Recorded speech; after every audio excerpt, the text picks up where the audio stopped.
బాలుకు తెలియకుండా కార్ కొనివ్వాలని చెప్పేసి మీనా అయితే చాలా ప్రయత్నాలు చేస్తూ ఉంటుందన్నమాట. ఎవరికి కూడా ఈ విషయం తెలియకూడదని చెప్పేసి జాగ్రత్త పడుతూ ఉంటుంది.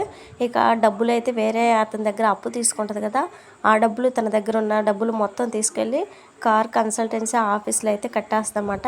ఇక రాజేష్ మీనా వెళ్ళి ఆ డబ్బులు కట్టి కార్ని అయితే సొంతం చేసుకుంటారు. ఇక మీనా రాజేష్ను ఇంకో సాయం అడుగుతుందన్నమాట. ఒకసారి బాలుని కూడా తీసుకొచ్చి కారు చూపించమని అంటుందన్నమాట. వాడిని ఎందుకు తీసుకొచ్చి చూపించాలని చెప్పేసి రాజేష్ అయితే అంటాడు. మళ్ళీ ఈ కారు నచ్చకపోతే డబ్బులు వేస్ట్ అయిపోతాయి కదా అని చెప్పేసి అంటదనమాట. వేరొకరికి కారు కావాలని చెప్పేసి కండిషన్ గురించి అడగమని మీనా అయితే సలహా ఇస్తుందన్నమాట. అలా అస్సలు విషయం తెలియకుండా ఆ కారుపై బాలు అభిప్రాయం తెలుసుకోని చెప్తుందనమాట. ఇక అందుకు రాజేష్ కూడా సరేనని చెప్పేసి అంటాడు. ఇక బాలుకి కారు కొనిపోతున్నా అని చెప్పేసి ఇక చాలా హ్యాపీగా ఫీల్ అయిపోతూ ఉంటుందన్నమాట. ఇక గయ్యాలి అత్త ప్రభావతి ఏమో మీనా అసలు డబ్బులు ఎందుకు అప్పు చేసి తీసుకుందని చెప్పేసి తెలియక తల బాదుకుంటూ ఉంటుంది అన్నమాట. ఎలాగైనా ఉన్న డబ్బులకు తోడు అప్పు తీసుకున్న డబ్బులతో ఏం చేసిందనే విషయాన్ని తెలుసుకోవాలని చెప్పేసి అనుకుంటూ ఉంటుంది. ఇక మీనానైతే అందరి ముందు పంచాయతీ అయితే పెడుతుంది అనమాట. ఇక బాలు ఇంట్లోంచి బయటకు వెళ్తుంటే ఆపుతుంది. కాస్త ఆగురా, నీతో మాట్లాడాలని చెప్పేసి అంటుంది అనమాట. ఈలోపు సత్యం కూడా బయట నుంచి ఇంట్లోకి అయితే వస్తాడు. ఇక సత్యం కూడా ఆగనండి, మీతో మాట్లాడాలని చెప్పేసి ఆపుతుంది అనమాట. మీ అందరికీ ఒక విషయం చెప్పాలని చెప్పేసి అంటుంది. సరే చెప్పు అని చెప్పేసి వాళ్ళు అనగానే కాసేపు ఆగి మీనా వచ్చే వరకు వెయిట్ చేస్తూ ఉంటుంది అనమాట. ఇక మీనా ఇంట్లో అడుగు పెట్టగానే క్వశ్చన్స్ మీద క్వశ్చన్స్ అడుగుతూ ఉంటుంది. అసలు ఎక్కడికి వెళ్ళి వచ్చావే అని చెప్పేసి అడుగుతుంది అనమాట.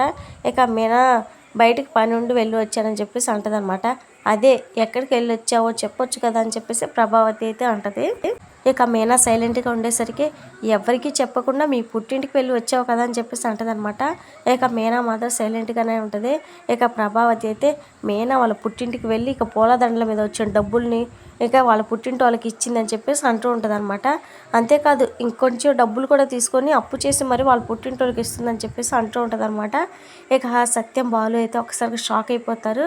ఇక బాలు మాత్రం మీనా ఏం చేసినా మంచి కోసమే చేస్తుంది, దాని వెనకాల ఏదో బలమైన కారణం ఉండే ఉంటుందని చెప్పేసి చెప్తాడనమాట. ఇక సత్యం కూడా ఇంకా మీనాకే సపోర్ట్గా మాట్లాడతాడు. ఆఫీస్కి వెళ్దామని కిందకి అప్పుడే రవికి శృతి వాళ్ళు కూడా కిందకైతే వస్తారనమాట.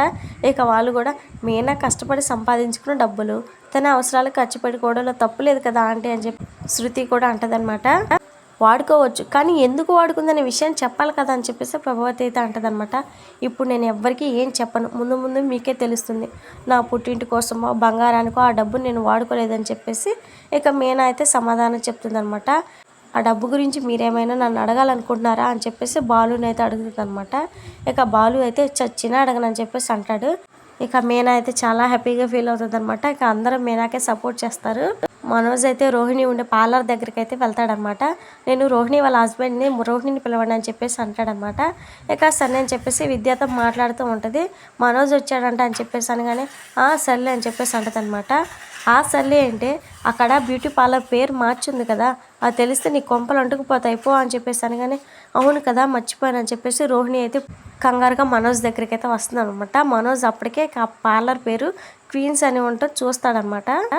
ఏంటి పార్లర్కి మా అమ్మ పేరు తీసేసావు, ఇక్కడ ఏమైనా జరిగిందా లేదా పార్లర్ని ఎవరికైనా అమ్మేసావని చెప్పేసి ఇక మనోజ్ అయితే అడుగుతాడనమాట. ఇక రోహిణి అయితే దొంగ తెలివితేటలు చూపించి ప్రభావతి అనే పేరు చాలా ఓల్డ్ కదా, ఎవరు పెద్దగా కస్టమర్స్ ఎవరు రావట్లేదు, అందుకే ట్రెండీగా ఉంటుంది, ఎక్కువ మంది వస్తారని చెప్పేసి ఇలా మార్చానని చెప్పేసి పెద్ద కంపెనీతో మన పార్లర్ని కలిపేశానని చెప్తుంది అనమాట. ఇక మనోజ్ అయితే చాలా హ్యాపీగా ఫీల్ అవుతాడనమాట. ఇక ఇంటికి వెళ్ళి అందరూ హాల్లో ఉండగానే ప్రభావతితో గుడ్ న్యూస్ అమ్మ అని చెప్పేసి అసలు విషయం అయితే చెప్తాడనమాట. పార్లర్కి నీ పేరు తీసేసి క్వీన్ బ్యూటీ పార్లర్ అని చెప్పేసి మార్చేసామని చెప్పేసి అనగానే అందరూ ఒకసారిగా షాక్ అయిపోతారు అనమాట. పేరు మార్చడం ఏంట్రా అని చెప్పేసి అనగానే కారణం ఉంది, డబ్బులు బాగా వస్తాయని చెప్పేసి చెప్తూ ఉంటాడనమాట. ఇక అందరైతే షాక్ అయిపోతారు. ఇక ప్రభావతి కూడా సైలెంట్గా ఉంటుందన్నమాట. ఇక అప్పటికే రోహిణి ఫ్రెండ్ విద్య అయితే ఈ విషయం మీ ఆయనకి తెలిసింది కదా, వెంటనే వెళ్ళి ఇంట్లో చెప్పే అవకాశం ఉంది, వెళ్ళి త్వరగా ఇంటికి వెళ్ళి తను నాపు అని చెప్పేసి అప్పటికి పంపేస్తుంది అనమాట.